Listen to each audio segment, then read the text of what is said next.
Hi everybody, it is week 10, module 10, time for the midterm, part 1. So, there you go. Yeah, chapter 1 through 15 of Adapt or Die. And so discussion is focused on the first half of the book. Do you think the leadership lessons that Lieutenant Lynch has shared thus far are relevant for civilian leadership? It was really just one question. If you think something is applicable, provide 2 to 3 specific examples, cite the page, and tell us why. If you think something is not applicable, provide 2 to 3 specific examples, cite the page, and tell us why.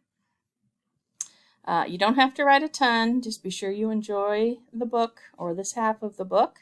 2 paragraphs max will do. And so this is a discussion board.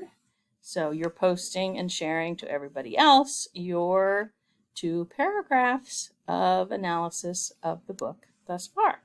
So have a good week. Let me know if you have any questions.